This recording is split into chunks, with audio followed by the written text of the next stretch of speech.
Hey guys, welcome to Open Mic with Aly and Michelle. Here we are with the one and only Struggle Jennings, who comes from the wonderful family of Waylon and Shooter. So we're glad to join us. Thank you for being here. Thank you so much. It's such an honor to be here.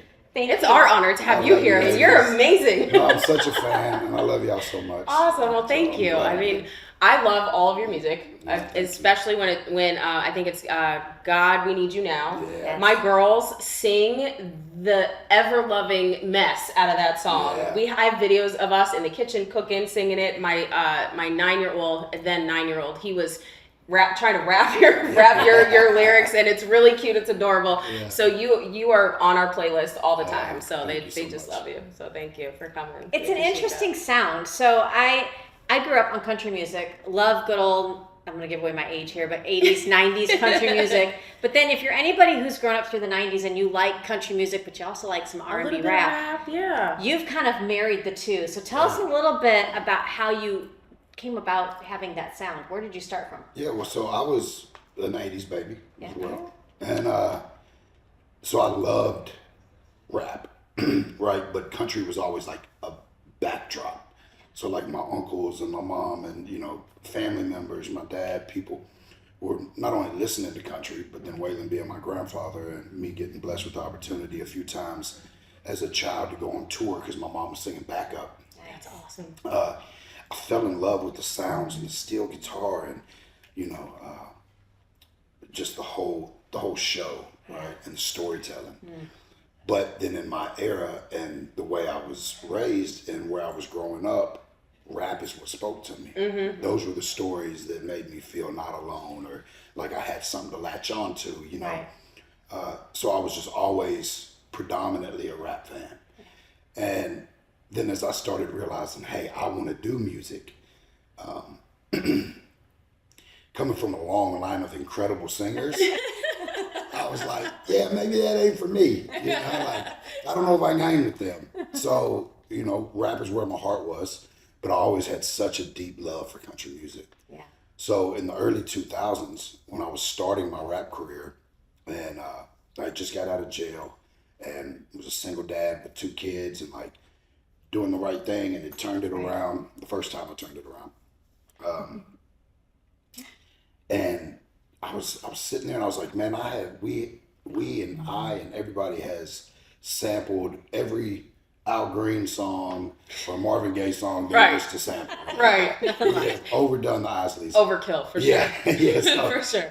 So it was like I was listening through to some of my grandfather's old records, and I was like, he was telling the same story that I'm telling now. That's And Full circle. yeah, so I started sampling Waylon songs. Wow. And first one I did was a song called We Had It All, and it went crazy in the neighborhood. Everybody loved it, That's good. And then it wasn't until 2007 because I got caught back up in the streets and I was, running wild, and so my music has always been authentic to who I am. So at that period of time, I was pretty much the white Rick Ross. I was rapping about what I was living. That is an interesting image. Yeah. And I was rapping about what I was living, and it landed me back in prison. But around 2007, I was like, man, I sampled outlaw shit. Can I say shit on here? You can say Sure, you can say whatever you want. It's open mic. I repeat it, whatever. All right, so I sampled outlaw shit and fell in love with the record, but a lot of people were like, man, you can't do that. You can't mix country and rap. It's going to be career suicide. Who? Yeah, said that. And most of them are country rappers now. But Right. yeah. But Trailblazing over here. Yeah, I finally dropped the record in 2010. I dropped the video in 2011, and I got arrested the day I dropped the video and did 5 years in prison. Wow. But right before I went in, I had taken a whole bunch of Waylon songs, the actual files of him singing, and chopped up a bunch of them and done a whole album called I Am Struggle. So That's a great album, you guys. If you don't have it, you need to go classic. find it. It's a classic. And listen to it. It's amazing. yeah, it's crazy. It's so crazy. Just to watch the evolution in my music, but then to go back and see where I was at back then still, so it's special. But so then that released while I was in there. And when I came home 5 years later, there's like this whole new genre, and so I kind of jumped back in, and you know, I was the first one to put a steel guitar on a rap record. I think. I love it. For sure. Nice. You know. You started a movement. Groundbreaking. Yeah.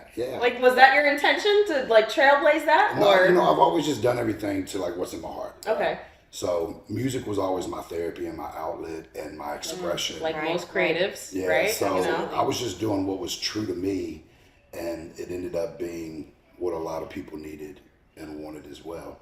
And there's been some great artists that have trailblazed that since. That was going to you be know. my next question is, you know, so what do you make of somebody like a Jelly Roll that has transitioned? Like, what do you I mean, you've started something that's, it's just completely run the course. Like, I can't imagine something like a Tim McGraw teaming up with, you know, to do rap, but it's worked. There's been It's worked through crossovers R&B. before. I mean, Nelly's Yeah. been on a country Yes, album Tim McGraw. a couple Yeah. times before. And So now there's a lot of them. You Yeah, know, Big X so is many. doing a whole album with Jelly and Bailey Zimmerman, and so like, and then of course Post. Right.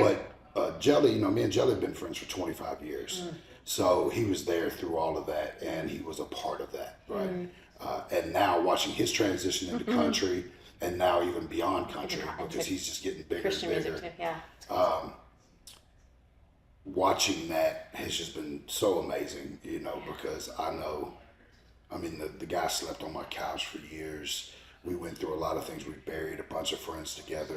We buried the mother of my kids, you know, just numerous people, and through prison sentences and court hearings, and you know, we've been there for each other. So, Right. and he's been a huge inspiration and a big support system for me. So, always hats off and all the flowers to Jelly. Yeah. And I'm so proud of him. There's enough room for a lot of success. So you have to explain to me, you're considered an outlaw, and Yeah. that's what you consider yourself, outlaw in the music industry. So what does that term mean to you? Because Yeah. I think it's fitting. kind of cross different gamuts. Like Aly and I may be considered outlaws in politics. Oh, you 'cause- are. yeah, or for sure. you know, what does Yeah. that mean to you? Like, Well, it's the same thing. I mean, you know, it's somebody that doesn't stay within the barriers of society or what's supposed to be. You know, like it doesn't allow somebody to put them in a box or be told what they have to do. You know, I almost fell victim over the course of the last year because I had a lot of people in my ear saying, "Hey, if you want to be in the country industry, you got to just completely put the rap down." Oh wow. You know, but Brandon Gilbert told me, "Don't forget to dance with the girl that brought you to the party." Hey, that's great advice. so- That is great advice. But you know, it is harder being an outlaw, right? Yeah. As far as you know, I don't have the help or the push of a major label, but we have real, true, honest fans and the common people that really they feel the same way as we do. They're just either told they're not allowed to feel that way, or they're tricked into thinking that it's wrong. And I think that's really what an outlaw is doing what's right in their heart and not what they're told is right. I like that. We kind of feel that way, and we've noticed too. A lot of times when you are the sharpest tip of the spear in your circle of influence, and you're trailblazing, it almost feels like you're taking all the heat. Oh yeah. Yes. And have you ever felt that way? What are some of like the negative sides of you being the trailblazer that you are in this industry? I feel that way all the time because, you know, even people that you love and respect, they either look at you as competition or, you know, there becomes either they're standing behind you expecting you to take all those shots and them get in with you, or, you know, they're figuring out some way to Undermine it somehow. undermine it or go around it and not have to, which is fine. A trailblazer's gonna take the fire and put it out so everybody else doesn't have to feel the flame. either way, Right. right? Either way. Yeah, so I felt it a lot, you know, especially through 2020, you know, with God We Need You Now and the records that I was doing. It was really before there was like the MAGA rap stuff. Right. Right. You know, and I wasn't meaning it to be political. I was meaning it to be like, hey man, I'm looking around and my eyes are opening right now, and I'm seeing that this ain't what it is. This is not cool. Right. And this is how I feel, you know, and this is what God is putting on my heart. And there was a lot of people, even in my own circle, that were like, "Oh man, you don't need to drop that record, bro." Like you're gonna get... And I did, you know, I got my whole Instagram got shadow banned and We're still blocked. shadow banned. Yeah, I watched posts my story posts go from, 20, 30,000 views on each story to like 200. Yeah. Like they crushed it. They That's killed currently my... me right now on X. I don't understand why. Elon, can we fix this? Thank you. Can you fix this, please? Yeah. You touched just a little bit on your faith, and I think for a long time we've been told, just in culture, that two things you don't talk about are faith and politics. And I thought, well, or faith in music mostly. Yeah, unless nobody's you're going to like Christian. us, because Right. those are two things I think we have to talk about. Right. We have to at least be able to be free to talk about that. What was that journey like, and how does it now make its way into your music and your creative ability? What's crazy, and I love that you said, I just literally got cold chills. For so long, I stood on the fact that my music was authentic to myself. But I had that same mentality. Like, I'm not going to talk about politics, religion, or sports, or, all the divisive stuff. all the divisive stuff. Right. And my reasoning was right? Because I was like, there might be a Muslim, or there might be a Democrat, or there might be somebody that's going through a drug addiction, or a divorce, or haven't seen their kids in a while, or facing a prison sentence, or just coming home from prison, and they need to hear my message regardless what their belief system is, right? Because we all need it, and we all need change, and we all need a light. And so I steered away from it as long as I could, and just tried to make it about the music and the message until that became the message, to where it was on my heart, like, no, I'm a warrior for Christ, and I have to say something, or I'm just as much a part of the problem. Right. Well, he gave you the gift. So, Yeah. I mean, who's supposed to get the glory out of that? For sure. You? No. And here's what I love about it in learning about your story is that you have the perfect transition story bringing people to Christ, because it's not something that we're not perfect. No. That walk is not perfect. There are stumbling blocks every day. It seems like we fall short, but you are a true testimony to, clinging to that faith to keep trying for the next day. Which what got me through it, right? Like, Yeah. I went to prison in 2011 for selling drugs, and I was facing a lot of time. I got a 13-year sentence in the state and a 5-year sentence in the feds, run together. And as soon as I left, my wife at the time and the mother of my kids, she got addicted back on drugs. We had her clean and sober, and she got, she crashed when I went in. And my kids ended up in foster care. My daughters were molested. The mother of my kids ended up dying from an overdose. And as I was coming out, and my children are in foster care, and I've watched all that they went through, and had to really come to the terms that it was my fault, right? I had to take accountability as a man for the decisions that I made that created the situation. Because for so long, I was living by those irrational beliefs that were like, oh, you feed the fan by any means necessary. It's okay to do wrong if it's for the right reason, right? My path to prison was paved with good intentions, but it was still wrong. And I had to take full accountability and go, it wasn't the police, it wasn't the guy that snitched on me, it wasn't, it was me, and I'm the problem. And how do I fix this? While I was in prison, I was like, I can try, because we have control issues as men, right? Try to still control what's going on, but I couldn't control what was going on outside of those walls. Right. The only thing I could control is myself, what I did with that situation, and who I became. And if I let that be the way this story was told, and my love for God, and my love for my children and my family and my loved ones and my friends, I buckled down, and I went in there and completely turned it around. I lost 100-something pounds in prison, and probably 1,000 pounds of other baggage. Right, sure, exactly. And I came out with such a light and so ready. And I got out, I got custody of my kids. I fought like hell. I buckled down. I did the right thing, and God brought me through all of it.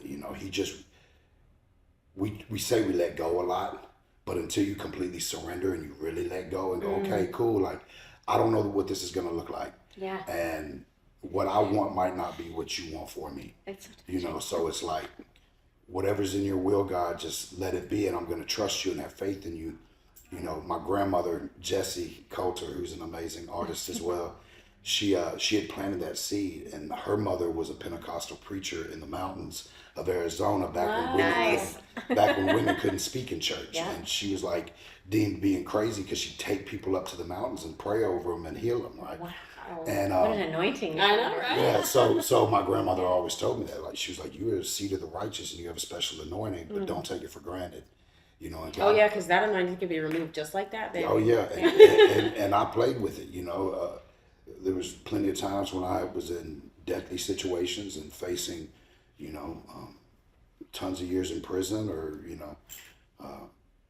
shootouts, and like I lived crazy, and every time, you know, it was like I saw it and I felt it. I felt his presence, and I felt that there was angels watching over me. Right. You know, I had a lot of friends that didn't make it, and out of the situations that we were in, and you know, he brought me through all that, and then, but with that, you got to give that back. You know, and I feel like I give him glory in everything I do. Yeah. You know, even sometimes when I'm writing a song and I may be getting a little saucy, a little spicy in it, I try to always bring that light of redemption to it. And especially in my music, I try to give that inspiration. And even if I said I did this, and this, I'm not going to say that without telling you this, The and redemption this side. happened. Right, absolutely. Yeah. Well, and you touched on a little bit, you know, taking accountability as a man. We've seen in our culture, I know it's okay to talk about this with you because it's open mic, but you know, we talk about this a lot too, as two, you know, women that are, you know, single now. It's hard to find. I think we've been so tough on men and on boys through like a feminist movement. What is that like? Who did you have a strong male role model, or how did you, is God that role model for you? How do we help our young men and our men at period to be able to step up and kind of fill that void that we might be lacking in this country lately? Transition from victimhood to Oh, guys, so bad. It's terrible, and it's one of the things I talk about a lot, and especially like with my sons, because there's this whole gap. I'm watching girls that I know that are 29, 30, mid 30s. They don't have they can't find any valuable men, you know, that aren't either riddled with a bunch of excuses, the victim mentality, the overt narcissism. Yeah, feeling like they're owed something. Well, we've said too that sometimes this what is it, the culture that women are making things very easy now. The hookup culture. Hookup culture is making it hard too. Like the OnlyFans culture, really. OnlyFans, is what it is. Yeah, and social media in general, man. That Like too. I tell my sons all the time, even because like with phones and stuff, I'm like, don't let me catch y'all texting a girl to ask her out. You get the nuts and you walk up to her face to face and you ask her out. That part. You know, And open her door. Yeah. And pull her chair out. I got 4 daughters, and I've raised every one of them. You don't accept anything less. That boy better show up to this front door. Right. He's not picking you up out front. Right. He's going to show up to this front door, and he's going to knock on the door like a gentleman. That's good. He's going to meet me. He's going to open the door. He's going to carry your stuff out. He's going to open the door for you. Like, you got to set those standards. And I think, so one of my favorite sayings is, I don't want to hear you. I'll say it on my shows all the time. I don't want to hear y'all complaining about how this country is if you're not raising your babies to change it. Yes! Yes! yes. We Because, so needed you on this. you know, because it is, and it's like, how do we change that? It's male role models. I am seeing a little bit of a movement of young boys that are turning that around.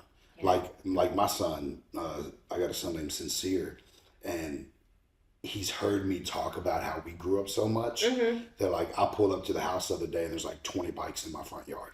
And I'm like, I love okay, that's how we used to know. Yeah. That's how we used to know where everybody was, right? Yeah.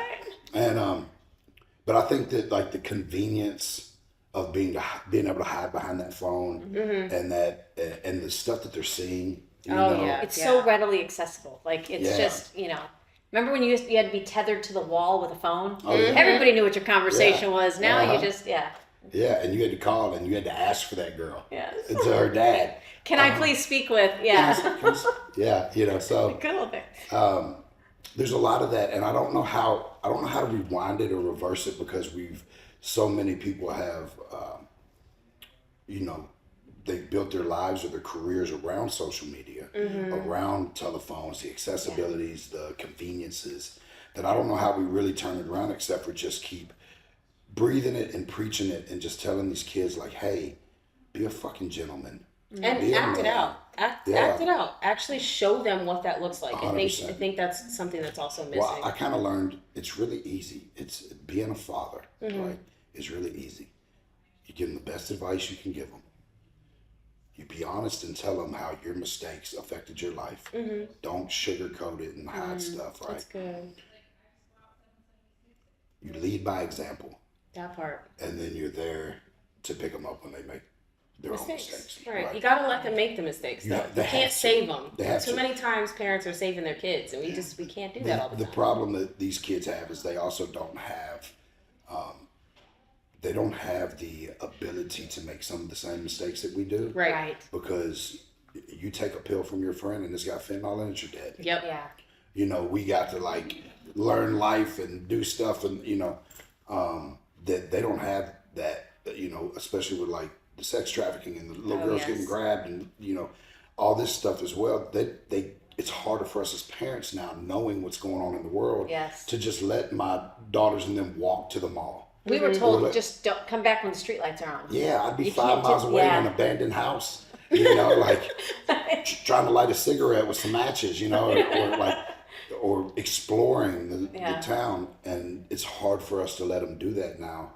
I think you got to kind of you got to set yourself up in a secure area, and you gotta be on your toes a lot more than our parents had to be. Yeah. From the heart of Marietta, Georgia, comes a tribute to the spirit of liberty. Liberty Cigars, where history meets craftsmanship. Each cigar tells a story. The Founders Collection honors the visionaries who shaped a nation. The President's House Collection celebrates the leaders who steered it. And the Naval Series salutes the heroes who defended it. Handcrafted with precision, each blend mirrors the essence of its namesake. From the boldness of George Washington to the elegance of Thomas Jefferson. Indulge in a moment of reflection. Light a Liberty cigar and savor the legacy. Discover your story at libertycigars.com, because every great nation deserves a great cigar. Liberty Cigars, smoke the history. And don't forget to use promo code OPENMIC for 10% off your order. Well, and I kind of want to bring this back a little bit back around to like your unapologetic stance on like liberty and freedom and this country and your spirituality, your Christianity. What would you say to your critics that think that your music is way too controversial? Don't listen to it. Turn the channel. That's all I'm saying. You're gonna find out. Right. And you know, I may be wrong about all this, but I don't think I am. No, I don't think so either. And, you know, what really did it for me was my grandma Jessie, who, you know, she was married to Waylon. She was the foundation of the family, even though he was the breadwinner stuff. She was the rock that held it together. You know, it's always been, my dad was murdered when I was 10. Oh, wow. And I was raised by a single mom that was 16 when she had me, and she was just figuring it out. Yeah. So it's like strong women have always been what kept men alive. Right? Because we're crazy. Yes, we're the gatherers and hunters. We can go out. We can hold a baby and kill somebody in the same sentence. We can, feed you and make you feel safe at the same time. You know, but without the woman, for one, you wouldn't have birth. But I don't care what they say. You heard it first here. But you know, without a strong woman, you know, the man is not as strong, period, you know. And so, like, when my grandma was like, oh, no, son, this is real. This guy is the guy. This is right. I was like, okay, cool. So has your foundation and your love for America and constitutionality always been there, or has that been something that has been new? No, of course not. Yeah. I was, you know, my mother was super independent, right? And she didn't want handouts from Waylon. She didn't want to ride on a family name. She wanted to make it on her own. So we lived in, you know, lower income housing through all my teens. Until I got, you know, in too much trouble. I joined a gang and was selling drugs and breaking in cars and doing all that stuff, and my uncle got custody of me. And even then, so then I was living in West Nashville, which is like the hood, right? But like surrounded by factories and prisons. And you either went to work every day in the factory or you ended up in prison. Right. You know, and that mentality, but that we can't get out, crabs in a bucket mentality. So I fed into that for a while. I know that my elders were all Republicans, Okay. but I think mentally I didn't care about either one. I didn't know anything about politics, but I probably fell into the liberal mindset because I was big on welfare. I had 20 food stamp cards in my pocket that I bought from everybody, and I didn't realize until I was an adult how those systems were meant to hold people down, keep people broke, keep people mentally oppressed, so they don't rise, right? And I didn't understand a lot of those values until I became a man, till I took accountability. There you go. See, I think that's one of the biggest things is people just don't want to take accountability, right? They want to push it off and they want to justify this by that, and they want to, So, of course, I think most of through my late teens and 20s, I probably would have leaned more liberal. Okay. Because I didn't really understand the values, for one, that the country was built on, and that I was a father, but I was still trapped in that that mentality that I'm never gonna have more than what I got right now. Right. Wow.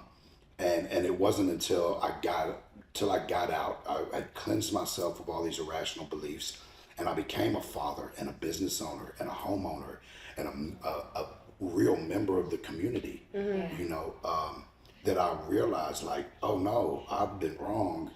This whole welfare system is killing people. It's completely the pharmaceuticals. I mean, I grew up in an era and in a neighborhood where people went to the doctor to get their pain pills to sell them so that they could pay their rent. Yep. And it's like, that's crushing our economy. It's killing our tax money, right? Because they're on TennCare or whatever, and they're getting this medicine for free just to sell their bills, but the taxpayers paying for those, so it was like seeing the whole, and then learning the whole big pharma scandals, and then down to the food and the propaganda, the commercials, and once you really open up to it, you're like, oh man, You can't go back. Right.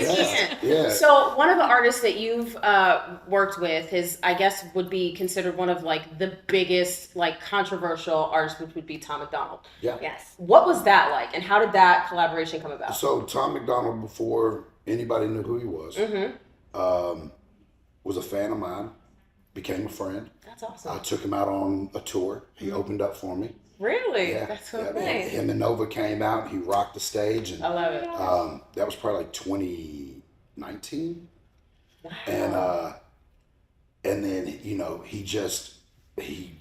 kept hammering away and worked his ass off. And they got such a special thing, him and Nova, because they're just a couple and a team, and he's been able to stay independent and really crush it, like a lot of people aren't able to do. Right. And haven't figured out. Right. Say that, because they're all everybody's able. Everybody's able. I'm able to do it. I just haven't figured it out as good as they did.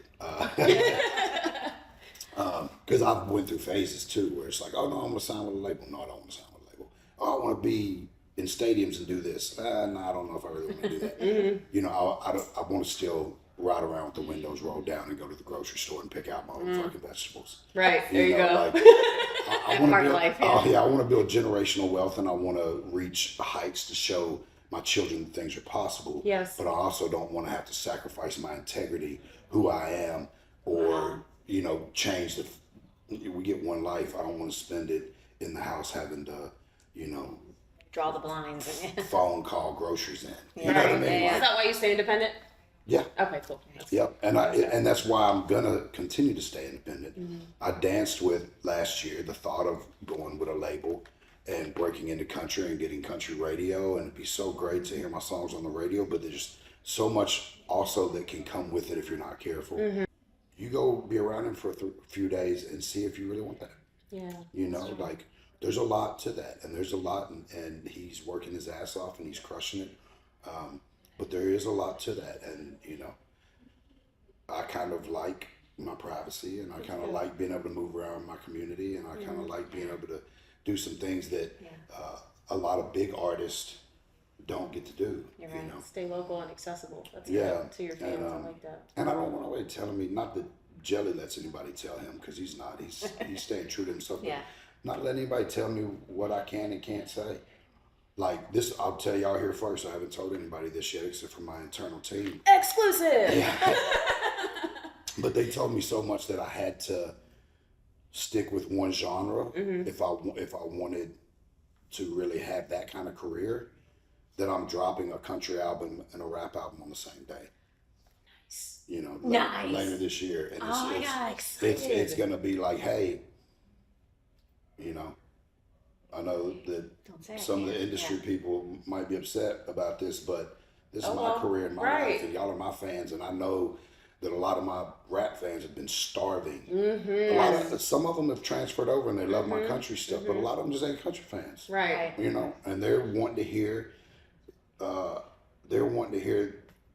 that music again that they're that they latched onto, that got them through those hard times. Yes, and probably same with country. Like there's people Yeah. that just want. Yeah, I love that you don't want to be stuck in a box. That's like the main thing. so many artists are told that they have to stay in a specific genre, they can't go outside. But if you are an actual creative and all of these things come to your mind, regardless of whether it's your mood or what you're seeing on TV or what you're seeing in the world or what you're experiencing, and you're able to put that in different I guess genres of music or different platforms, why shouldn't you be able to do that? Do you have any advice for the independent artists that are looking at trying to do something like that? You don't try to be what people get so caught up over numbers. Yeah. Right, that they think that's the reality. So like, say I really love my dog Simba, but when I post a picture of me and my dog Simba, it only gets 100 likes. But I post a picture in the bar toasting a glass of tequila and it gets 10,000 likes.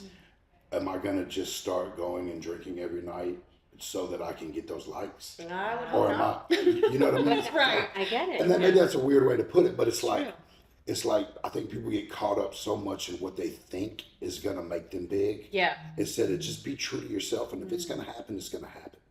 If you stick to your guns and you have faith and hard work, and you believe in yourself, and you keep pushing, you're gonna get exactly what God has intended for you. I love that. You know, I know we're talking specifically about the music industry, but this could be for anything really. You Right. look at independent journalism. You look at whether it's you're trying to climb the ladder in sports or corporate. Everything can kind of be summed up in the way you just described it. It's not just the music industry; it's a lot of different industries. What's the songwriting process like for you? Like, do you have to go away on a deserted island to really get that? Oh, no. Is it driving on the way to the supermarket? It's everywhere. It's everywhere. It's in my head at all times. I wrote half a song sitting here with y'all. No, I'm playing.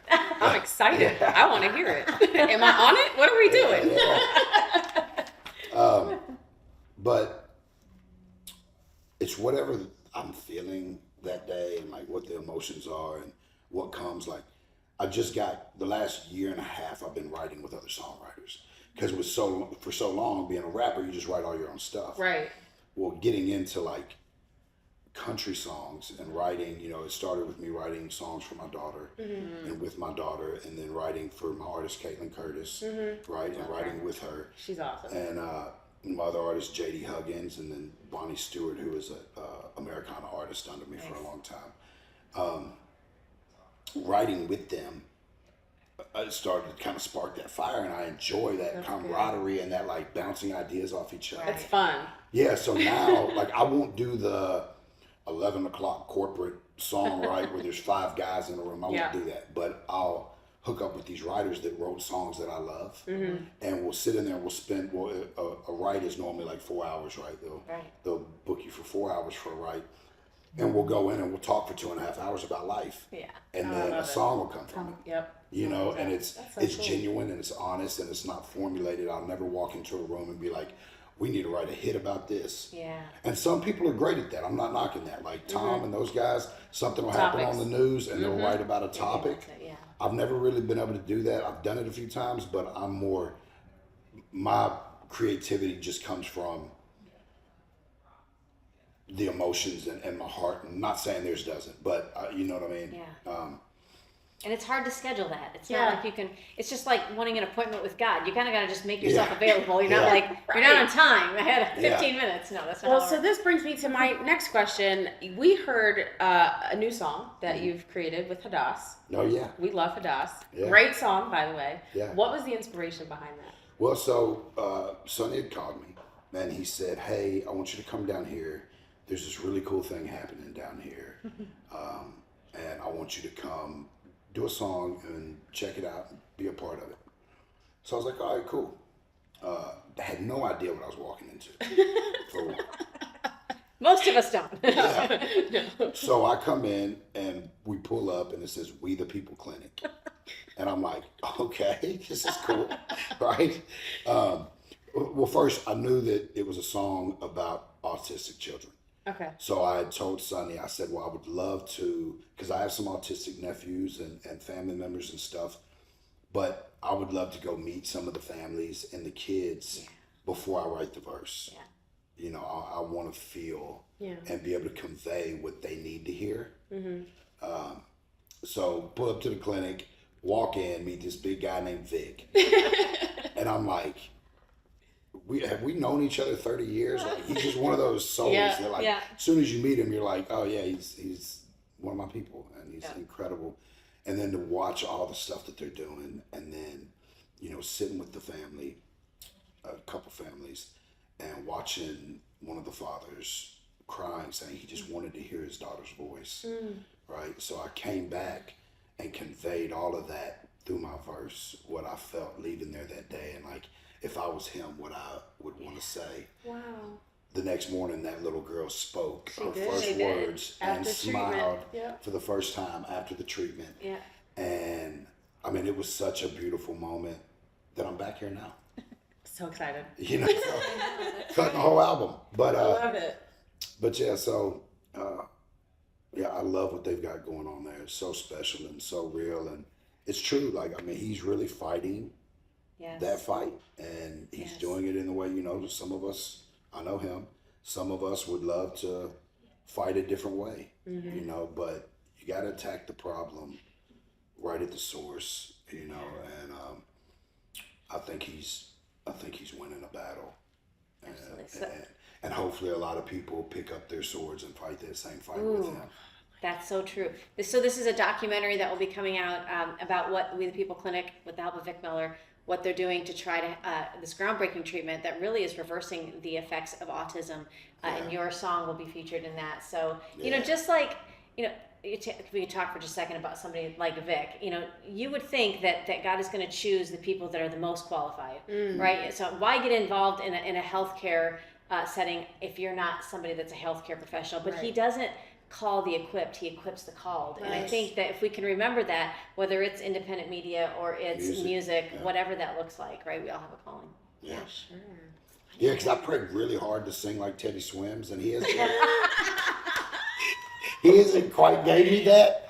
But in the last year, what I can do vocally is night and day from what I could do a year ago. Yeah. Because I got with that vocal coach, I listened to God and said, okay, this is what I want to do. I'm gonna put the work in. I know you got me regardless, right? If it's meant to be, it's gonna happen. If it's not, something else greater is gonna come from it. Amen. Right? Once you learn how to turn your obstacles into opportunities, you know, and you say, okay, I may feel like this is an obstacle, but this could just be a lesson, and it's an opportunity to learn something. If it's a hard time, it's another notch under my belt and story on my testimony. Yeah. Like, I know that I'm gonna get through this, Right. because no weapon formed against me shall prosper. Amen. So Love this. I know I'm gonna get through it, Yes. right? And I don't know what it looks like, but I know he's got me, so I'm gonna do what's right, and I'm gonna keep pushing through it. Once you really start doing that, you don't really deal with disappointment anymore. Right. Because I'm looking back, so many of the things that I thought were trauma or heartbreaking, which I hate using that word. The kids all now talk about their trauma. I'm like, please. It's like so overused. Yeah. It's so overused. Yeah. If my kids say they're overstimulated one more time, that's called being excited. Like, enjoy It's it. an emotion. It's okay. It doesn't last forever. We felt that as moms. Yes, yes. But you know, I look at the things that were really hard times of mine, something great always came from it. And God gave me something that I needed for the next phase. And I learned a lesson that I needed tomorrow. And I got a little bit stronger, that I was able to deal with things that were ahead that I couldn't have foreseen. Right. So I really feel like, everybody just keep pushing. Keep pushing through that. Just keep That sounds pushing like a through it. song. Yeah. Yeah, we'll write it today. Okay, let's go. Is there anybody that you are looking forward to working with in the near future? Or someone that you would want to work Oh, there's with? so many incredible artists out there, like, especially in the country world. Yeah? I'm seeing all these, like, right now, my Uncle Shooter's producing Charlie Crockett, and he's Okay. just so cool, and like, that same kind of like, just F it, I'm me, Okay. and then you got guys like Marcus King, who's like one of the most talented. My good friend Teddy Swims, I'd love to work with him, and I just got into the acting business. Yeah? Nice. I got my first role last December. It hit theaters in March. It did good in the theaters, and now it's on streaming. It's called Day of Reckoning. Okay. You're reckoning. All right. It's with Billy Zane from the Titanic and a bunch of other movies, but Billy Zane's in it. A couple other incredible actors. One of them, Zach. I don't know how you say his last name. I think it's like Roig, but he's. My kids were like, "Oh my God, that's Matt Donovan from the Vampire Diaries." Yeah. You know Oh my him? gosh. And I was like, "Oh, just in a You movie have together." arrived, Dad. Yeah. You've arrived. You're too cool. Yeah, and then Trace Zach. Atkins. Yeah. And then Trace Atkins is in it. I play one of his goons, and Of course you do. yeah, Typecasted. yeah. I got to kick in some doors and shoot some guns, and Nice. might or might not have got killed. I don't know. We'll see if there's a part 2, but Okay. it's implemented that I got shot. But Nice. Yellow Wolf's in it with me. One of my dear friends. No way! He crushed. He's such a good No actor. way! I can't believe you just brought up Yellow Wolf. That's Okay. Yeah. I'm a fan. I like him. He's great. He's one of my lifelong friends. Him and Jelly are probably my 2 oldest friends. I got Daddy's Lambo playing in my head right now. Like, I'm just like, wait, why? Yeah. So he's in the movie too. So Okay. you're gonna watch Day of Reckoning, I will and then watch that. the producers were so amazing. It's a ESX Productions, and then backed by Warner Brothers. Wow. So like, Okay. I got to go out and do the whole thing at Warner Brothers Studio. Nice. The big premiere and stuff, and cool. and then they called me back, and so I just finished shooting a Christmas movie that'll be coming out. Yeah, I just finished a Christmas movie. Are you Santa Claus? No. I play security for a guy, but I got like 20 lines in the movie. That's good. This one was like speaking roles. Okay. Nice. So it was really cool, and that's always been a dream of mine. What was that transition like, going from music to movie? Well, it's all the same, right? You're still an yeah. entertainer, and it's always nervous. It's just like when I transitioned, or not transitioned, but when I went from being a rapper and being at this pinnacle of I'm comfortable rapping. I know what I can do. Nobody can do what I do. Nobody has my bars. Nobody has my voice or my tone. Or, I stand alone, and I've reached a pinnacle of what I can do rapping. I've been doing it a long time. I'm good at it. Well, then going into singing, it was like starting all over again. Right. Right? And learning, the notes and how to carry and where to even sing from. And it was just completely different. And then now acting is kind of like starting over again too. But God's given me the strength to lift up and do all of them. Gotta find your legs. Yeah. And I had so much fun, and they told me I was a natural, and they're like, "Oh my God, I can't believe this." I can see that. Okay. I Yeah, can see that. Yeah, Yeah. so it was amazing. And Dwayne Johnson The Rock has been one of my biggest supporters Really? for probably the last 7-8 years. That's awesome. The most inspirational, sweet DMs. Posted me comments on my stuff, and we talked a bunch in the DMs. And about 8-9 months ago, he was like, "Dude, I don't know what we're doing. Here's my phone number." And so I got to send him a picture of my SAG card when I got it. Yeah. And he just sends Nice. me. He sends me the sweetest, most inspirational messages. He's big on. He doesn't text much. He'll actually do a voice note. This one. I do voice notes. Yeah. Like, how do you do that? What are you pushing? Yeah. Too long for me to text you. When I do it, and I start talking, and starts typing words I don't even know what they are. I'm like, that's not what I said. Okay, AI, calm down. But so I would love to work with him sometime in the movie industry. industry. And He's pretty funny too, so I Yeah. can kind of see that. You guys Yeah, are but playing a this little last- comedic role, and Yeah, that'd be cool. this last one I got to be more lighthearted. The first Yeah. one, it was just like tough guys shooting Knocking up heads everybody. together. This one I got to be a little funny, and, Okay. and so it was fun. Like, What do your kids think? they love it. Yeah. Well, you know, and the thing is like, I love getting to show them because my kids have been through some shit. Yeah. You know, my 3 youngest, they lost their mother to drug overdose.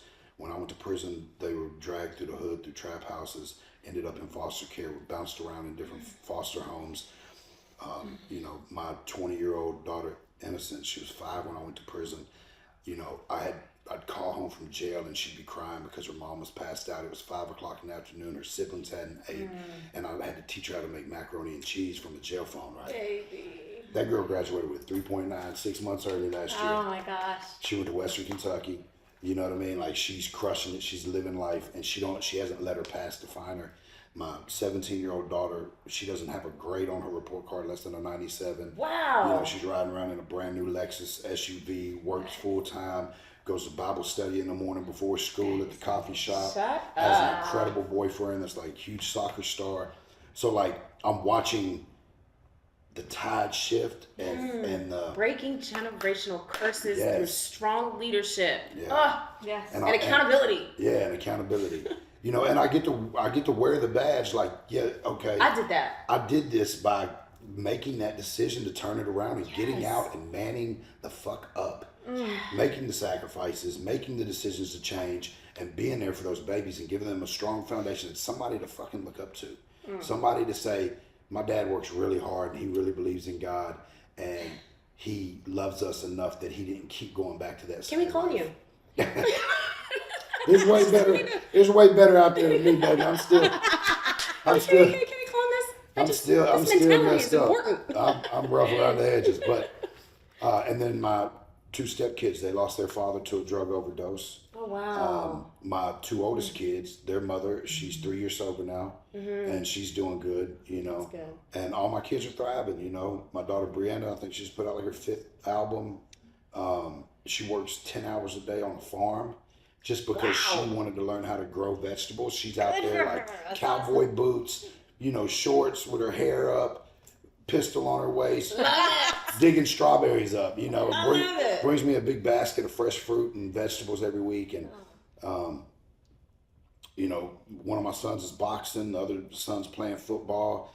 My other daughter, I got one that's she's a little feisty. I mean, with a dad I like mean- you, Yeah. I would not. I'm still trying to be like, There's gotta I be know one that's how it used to be, but you see, like, see like what baby we're doing. girl, I'm gonna need Yeah, you but to like she's- not be so. I know Yeah. what that's like. But she's gonna be so great because she's so hard headed and stubborn, and she will not. Oh, take, so that's not a bad thing? no, not at all. No. We should She's embrace that. strong-willed. Yes. Yeah. Oh, wait till you see what she ends up doing with her life. I Yeah, bet. she's either gonna be a lawyer or she wants to do hair, and I'm like, you are going to own the biggest salon in Nashville because you run shit. You know what I mean? So, Nice.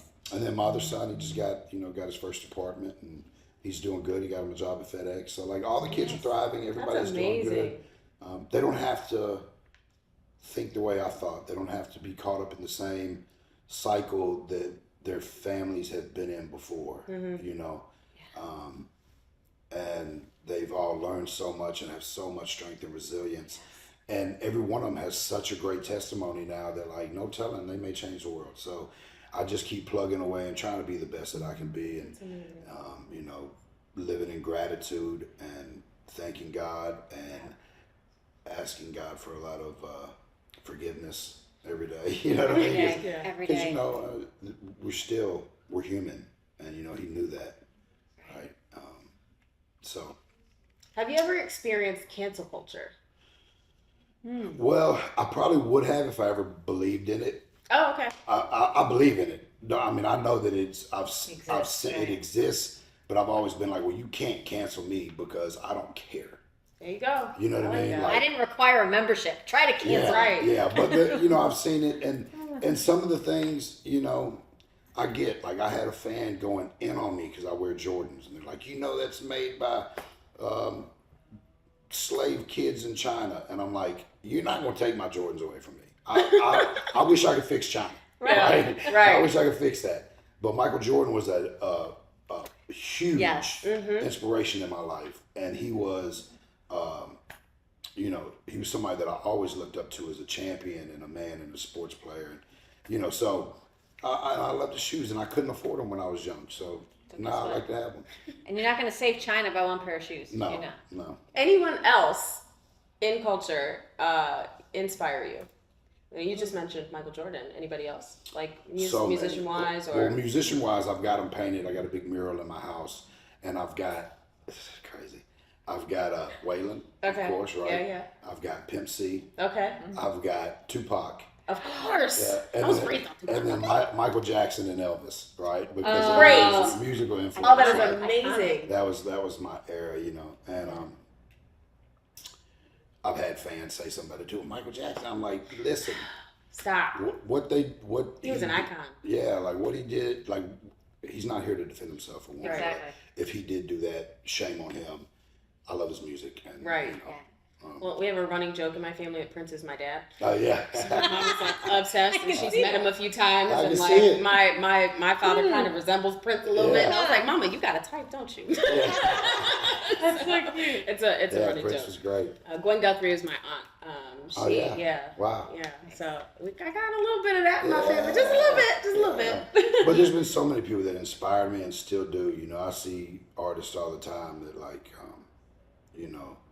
especially like a lot of the older artists that are like stuck to their guns and they're still making, like, to watch George Strait, he's got to be 80, right? He's up there. I just watched him and Chris Stapleton last year at Mile High Stadium, and I was just like, man, that's what I want. Wow. I don't care if it's on Mile High Stadium or Right. it's in a honky tonk. Yeah. But I want to do this till I'm 90.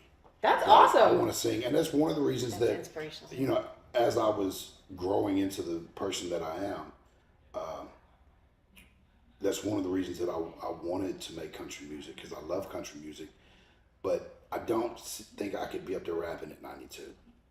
I think you could. Maybe. I think you I can could do it. definitely get up there and play a guitar and sing some more cowboy songs. Absolutely. Right? Tune in for that too. And I came fresh home from prison wearing cowboy boots and turquoise.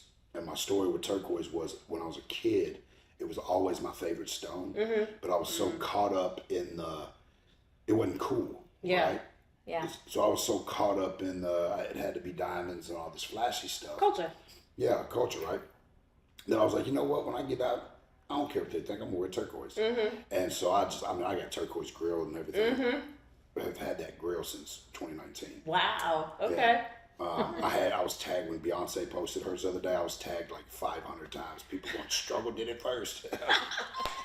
But I love it. You got to show them where it started. I'm just saying. yeah. But the men that I looked up to, because that's another thing. It's like you have to find something to latch on to as well, something for guidance. Yeah. And like in prison, when I walked in, I saw the two different groups of people: the guys that were gambling and smoking and watching TV and eating honey buns and talking shit and talking about their old life, and then I saw the guys that were going to every class, reading books, training on the yard, getting in good shape. You know what I mean? And I was like, oh, that's what I want. Okay. Right? I didn't want to stay in the same pattern that I had been in and go over there and all the foolery. That's good self-awareness. Yeah, so then that was like the first step. And then when I'm in prison and I'm stripping myself completely down and finding out where all my character defaults are, why do I keep ending up in these situations? I was like, well, I need to latch on to some male role models that I had in my life that in hindsight, I may not have listened to when I was young, but that were the best for me, Right. And that was like my Uncle Tadpole, Waylon, and a few other men. So I was like, you know what, when I get out, I used to walk around in Waylon's cowboy boots when I couldn't fit them. Like, I'm gonna get out and give me some cowboy boots. Some cowboys. And so Yellow Wolf, he actually bought me my first pair of cowboy boots and my first turquoise necklace when I hit the Federal Halfway House. That's so cool. Speaking of cowboy boots, I already took a picture of yours. They're nice. They're nice. Stallions. Stallions been great to me. I mainly only wear like Lucchese, and then I was wearing Lucchese for a while, and they had a guy working there named Dan Bowen, or Dustin Bowen, sorry, Bowen Boots, and I would tell him, I'd be like, man, you're going to have your own boot company one day. He was like, nah. About 6 months later, he hit me like, hey, man, I'm opening my own boot. You're prophetic. Look at that. Look at that. Speaking into people. I love it. So he does a lot of customs for me. And then I found some stallions that I loved. And they were these snakeskin, and they were just built so good. And a boot dealer that I know had posted these boots online. And I was like, man, I want those boots. And he was like, man, they're half a size too small for you. And I was like, man, I really love them. I was like, I got a pair of Stallions. He was like, well, let me reach out to Stallion. Stallion made these for me in weeks. Oh, wow. So that I could have them for That a tour. kind of hookup. Yeah. Nice. I mean, they showed me so much love, and that's something that somebody like Luke Casey would have never done for me. Okay. So then I was like, okay, well, now I'm wearing Stallions. Yes, absolutely. And I wear a few other boot companies, but like Bowen boots and Stallions are my go-to for sure. Awesome. This has been so inspirational. I think not just hearing more about your story, your testimony really, but to hear you speak words of encouragement. Again, I think everybody can take something away from that. So hopefully there's something maybe in your heart that you're dreaming about or that you want to do, or maybe you're looking to break that generational curse, whether Right. you're male or female. We're all trying to do better. Yeah. And I think we don't have to stay in that victim mentality, right? It starts with you. Ooh, it starts with you. It starts with you. It really does. Like if you want to see change in your family and in what your family's been having, you gotta start. Mm-hmm. And you gotta make that way. You gotta push and believe when everything tells you there's nothing to believe in. And you gotta push when everybody tells you that you can't move it. You know, just keep trying to move the mountains. And That's amazing. That's amazing. Your story is incredible. Incredible. Struggle. We I'm didn't really so get into glad. it. I know. Well, We're gonna wait. There'll be part two. Then be we'll have part to come two. back for part two, guys. Thank you for joining us on Open Mic. And That's a wrap listen, for if you today. have any questions that you would like to ask Struggle that maybe Yeah. we didn't touch on, please reach out to us at contact@openmicladies.com and we'll get those questions to Struggle and we'll do a part 2 with him. Thank you guys so much for joining Open Mic. Make sure you like, share, and subscribe, and let everybody know that he is your favorite artist, okay? Go watch the movie, go get his albums, play it loud with the windows down. It's hot outside, it's summer, come on. Thank you. All right, we'll see you guys later. Bye. You're amazing. Did you ever wonder what happened to the Drudge Report? During the 2016 presidential election, Matt Drudge was one of President Trump's most vehement, adamant supporters. He was promoting Donald Trump really since the escalator, okay? And he remained steadfast. He and his site remained steadfast throughout the primaries. They ripping on Ted Cruz, ripping on John Kasich, ripping on everybody, and focusing on getting President Trump the nomination. Of course, after he got the nomination and then won the general election, Matt Drudge and the Drudge Report remained fairly true to President Trump, but things started changing pretty quickly. And all of a sudden, we started seeing a rapid shift from being pro-Trump to being very vehemently anti-Trump. Now, prior to this, there was a lot of speculation because there seemed to be a lot of Bernie love, oddly enough, didn't seem to fit for a pro-Trump site. Now, there have been a lot of theories, and I'm going to share mine with you. Let's go through some of the ones that are most popular. Some say that Matt sold the site, that he's no longer involved with Drudge Report. Others say that he's involved, but that the site was owned or is now owned by the Chinese Communist Party or some members of the globalist elite cabal or the deep state or the Democrats or whoever. I've heard those rumors as well. My theory, and there are others, to be fair, my theory, which is based upon nothing but speculation, is that from the very beginning, Matt Drudge has always been a progressive. He's always been a leftist. And you could see this even before the 2016 election. I think you could see hints of this throughout. And what happened was he had found his niche decades ago. He found a very high-quality money-making niche within conservative media, and he stuck with it. And it built him power, it built him a whole lot of money. And he thought, I'm going to play conservative. He hired some great conservatives like Andrew Breitbart and the like. But I think that after the 2016 election, after President Trump won, and after he started getting blamed, quote unquote, blamed by legacy media, the Washington Post was talking about it. A lot of people were saying how really the Drudge Report was one of the biggest reasons that President Trump won. I think that Drudge had been living a lie the entire time and decided, you know what, I can't do this anymore. I made enough money. Let's go ahead and shift over and show my true colors as a Bernie bro. And I think that's what happened. I could be wrong. But either way, it doesn't matter. Point of the reason I bring it up is because Patriot.tv is more than just a place for shows. We are turning it into essentially a Drudge alternative, a place where you can see content from multiple sources available right there for you to browse and get a true conservative perspective. So check it out. Go to Patriot.tv. That's Patriot.tv and see what we're doing today.